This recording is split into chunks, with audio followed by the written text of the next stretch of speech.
बाली कौन था? बाली कितना शक्तिशाली था? वानर राज बाली के बारे में जुड़ी ये बातें आपको हिलाकर रख देगी। इंद्रपुत्र बाली अपने असीम शारीरिक बल तथा समय समय पर दिखाए गए उनके अविश्वसनीय पराक्रम के लिए प्रख्यात थे। वे निश्चित ही रामायण काल के सर्वाधिक बलशाली योद्धाओं में से एक थे। कितना बल था उनमें, और क्या कोई अस्त्र भी थे उनके पास? कितने युद्ध लड़े थे? बाली की इस कहानी को पूरी सुनिएगा। बाली के धर्म पिता देवराज इंद्र थे। बाली का विवाह तारा से हुआ था तथा अंगद ही उन्हीं का पुत्र था। रावण और बाली का युद्ध। उत्तरकांड अध्याय 34 के अनुसार एक समय रावण किष्किंधापुरी में पहुंचा और उसने बाली को लड़ने के लिए बुलाया। वहां बाली के मंत्री तार ने रावण को बताया कि बाली दक्षिण समुद्र की ओर गया है। रावण भी पुष्पक विमान पर सवार होकर तुरंत वहां पहुंच गया।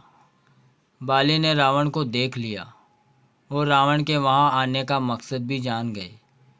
उस समय एक दूसरे को पकड़ने की कामना से वानर राज और राक्षस राज प्रयत्न करते हुए अपने बल का प्रदर्शन करने लगे और एक समय बाली ने रावण को पकड़कर अपनी खाक में दबा लिया। फिर वे बड़े जोर से आकाश में उड़ गए। बाली रावण को बार बार दबाकर कष्ट देते रहे और उसे नोचते खसोटते हुए फिर रहे थे। रावण को छुड़ाने के लिए उनके मंत्री बाली के पीछे भागे, परंतु बाली की जंघाओं और भुजाओं के वेग को रोक ना सके और थककर बीच में ही रह गए। बाली रावण को बगल में दबाए हुए कितने ही हजार योजन वैसे ही घसीटते रहे। रावण को दबोचे हुए बाली चारों समुद्रों की यात्रा कर किष्किंधा लौट आए और रावण को खाक से आज़ाद कर दिया। तब रावण ने बोला, हे वानर राज, तुम्हारा बल और पराक्रम अतुलनीय है। तुमने मुझे पशु की तरह चारों समुद्र में घुमा डाला। मन, वायु, गरुड़, केवल इन तीनों में इतनी गति है।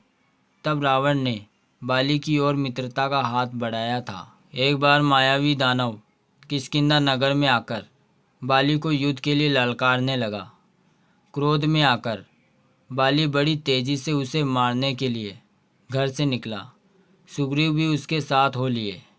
तत्परांत वह असुर बाली को देखकर डर गया और एक दुर्गम गुफा में घुस गया। बाली वहाँ सुग्रीव से बोले, जब तक मैं इस शत्रु को मार के बाहर ना आ जाऊं, तुम यहीं खड़े रहना। मैं भी इस गुफा में जा रहा हूँ। जब बाली को उस गुफा में घुसे हुए 1 साल हो गया, तब सुग्रीव ने बाली को मृत जानकर उस गुफा को बड़े से पत्थर के साथ ढक दिया और वापिस किष्किंधा आ गए। फिर सब मंत्रियों ने मिलकर सुग्रीव का राज्य अभिषेक कर दिया। इतने में ही उस महाअसुर को मारकर बाली वापस लौट आए और सुग्रीव को राज सिंहासन पर बैठा देख क्रोधित होकर बोले, मैं तो समझ रहा था कि मेरा भाई तो द्वार पर मौजूद है। मैं उस गुफा में घुस गया और वहां जाकर उस दानव को ढूंढने में ही 1 साल लग गया।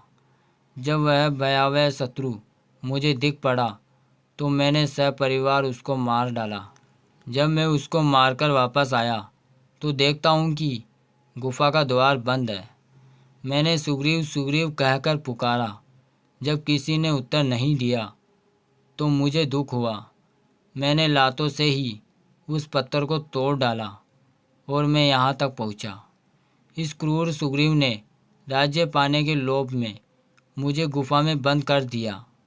सुग्रीव ने भी अपनी स्थिति के बारे में बाली को समझाने का बहुत प्रयास किया, तो भी बाली ने सुग्रीव को वहाँ से निकाल दिया और उसकी स्त्री को भी रख लिया। बाली कितना शक्तिशाली था। बाली को ब्रह्मा जी का वरदान प्राप्त था कि जिससे भी वह युद्ध करेगा उसकी आदि शक्ति उसमें आ जाएगी।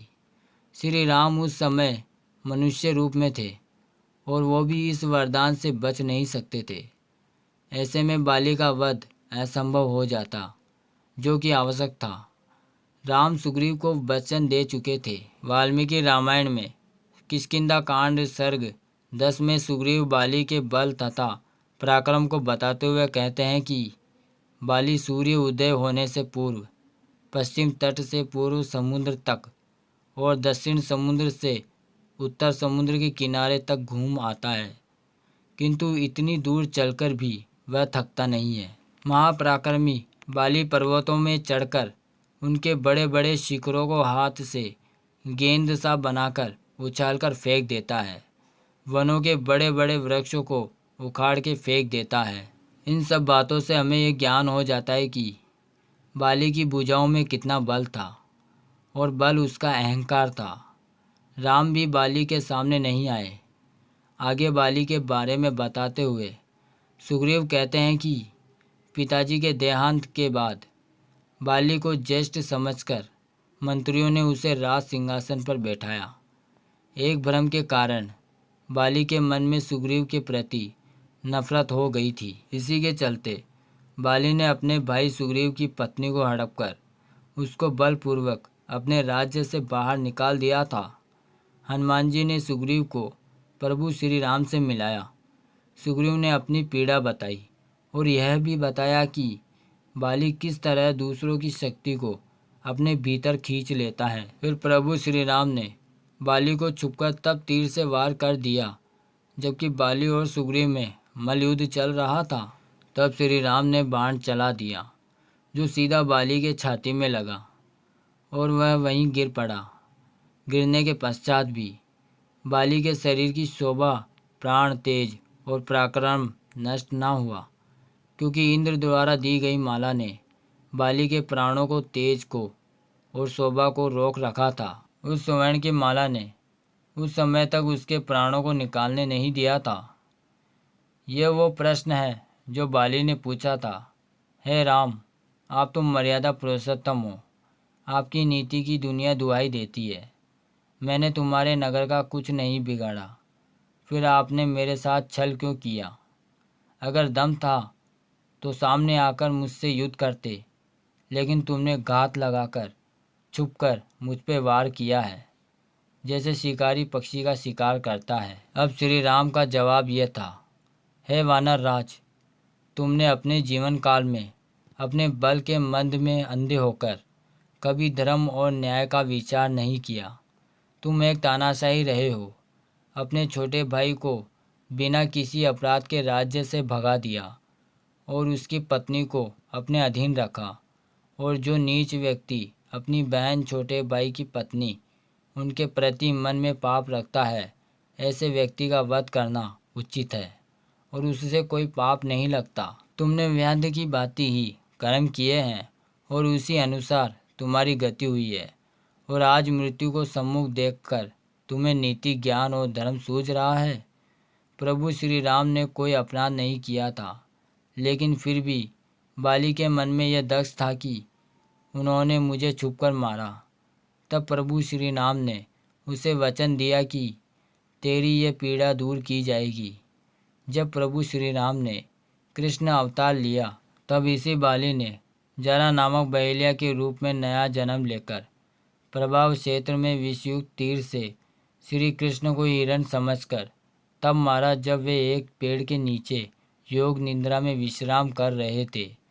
इस तरह बाली का दक्ष या बदला पूरा हुआ। और रामायण में साम, दाम, दंड, भेद की नीति का भी उल्लेख है। संभवतः इन सब बातों को ध्यान में रखकर श्री राम ने बाली का वध किया।